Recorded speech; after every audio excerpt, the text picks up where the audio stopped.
Alors la micro-entreprise, c'est certainement la forme la plus utilisée lorsqu'on souhaite se lancer en freelance. Et la deuxième étape la plus difficile, la première étant certainement de trouver son premier client, c'est la facturation. Il est assez compliqué de s'y retrouver, c'est donc pourquoi nous allons voir dans cette vidéo toutes les ficelles de la facturation afin que vous, donc micro-entrepreneur, vous puissiez comprendre son fonctionnement. Alors salut, moi c'est Antoine et je suis professionnel en gestion d'entreprise et a fortiori en micro-entreprise. Alors première chose à savoir, c'est quoi le rôle d'une facture? Donc ça peut paraître être justement le b.a-ba, mais c'est quand même essentiel de commencer par là.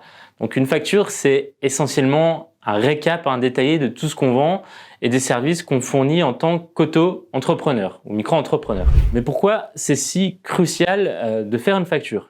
Pour commencer, une facture, elle doit contenir des informations spécifiques. Elle détaille tout ce qu'on vend, combien ça coûte et comment on va être payé, par exemple. Mais c'est pas tout, Une facture, elle a un rôle, même plusieurs rôles qui sont également super importants. Une facture va servir aussi de preuve légale pour montrer qu'une transaction a bien eu lieu, ce qui est super important si jamais il y a des litiges dans le futur. Elle joue aussi un rôle commercial en récapitulant tous les détails de la vente entre nous et notre client. Et elle a un rôle crucial niveau comptable.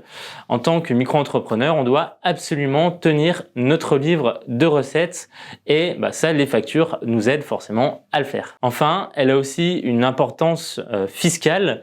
Donc l'administration fiscale utilise nos factures pour vérifier nos revenus et aussi calculer certaines taxes qu'on doit payer, comme par exemple les cotisations sociales ou l'impôt sur le revenu en micro-entreprise. Alors, est-ce que c'est obligatoire de faire une facture à tous les coups en micro-entreprise? En règle générale, lorsqu'on réalise des opérations pour des particuliers, nous ne sommes pas toujours tenus de fournir une facture, mais bien sûr, si le client le demande, nous devons bien sûr fournir cette fameuse facture. Par contre, pour toutes nos autres ventes, là c'est obligatoire. Ça concerne notamment les services que nous rendons à d'autres professionnels, donc ça s'appelle des prestations de services. Les ventes de marchandises entre professionnels aussi doivent faire l'objet d'une facture. Les ventes à distance, lorsque nous vendons également aussi à des particuliers sur Internet par exemple.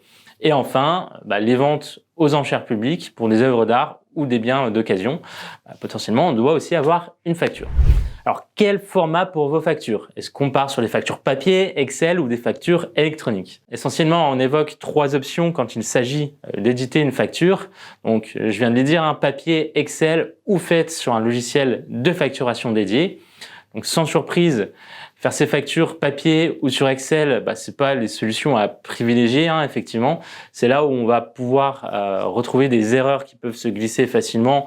Alors que si on utilise un logiciel de facturation, comme Time par exemple, dans la majorité des cas, les factures seront préformalisées. De cette manière, ça va réduire grandement le risque de vous tromper. En plus de ça, la réforme de la facture électronique qui arrivera en 2026 obligera à utiliser que cette solution. Alors autant s'y préparer dès maintenant. Et pour finir, vraiment indépendamment du support utilisé, les factures seront à conserver pendant 10 ans. Comme tout professionnel, un micro-entrepreneur est tenu de mentionner une série de renseignements obligatoires sur les factures qu'il remet à ses clients. Pour cet aspect-là, je vous renvoie vers ma vidéo « Comment créer une facture ». Alors attention néanmoins concernant une mention spécifique où les micro-entrepreneurs sont très souvent concernés, c'est la fameuse mention TVA non applicable de l'article 293B. Donc effectivement, beaucoup de micro-entrepreneurs sont concernés car beaucoup de micro-entrepreneurs sont au régime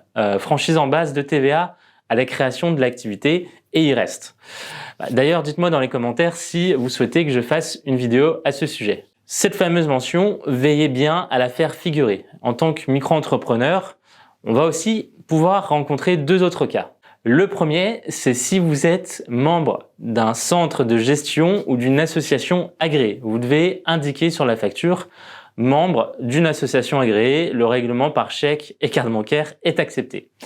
Enfin, pour le deuxième point, certaines activités nécessitent la souscription d'une assurance spécifique, à l'image de la RC Pro, la responsabilité civile professionnelle, et de la garantie décennale pour les auto-entreprises du BTP. Si vous êtes concerné, vous devez mentionner l'assurance, les coordonnées de l'assureur et la couverture géographique des garanties. Donc voilà, c'était Antoine. Maintenant que vous avez toutes les infos pour vous y retrouver en micro-entreprise sur votre première facture, je vous invite à nous suivre si la vidéo vous a plu et activer la cloche des notifications et également l'espace commentaire qui est disponible si vous avez des questions. Salut!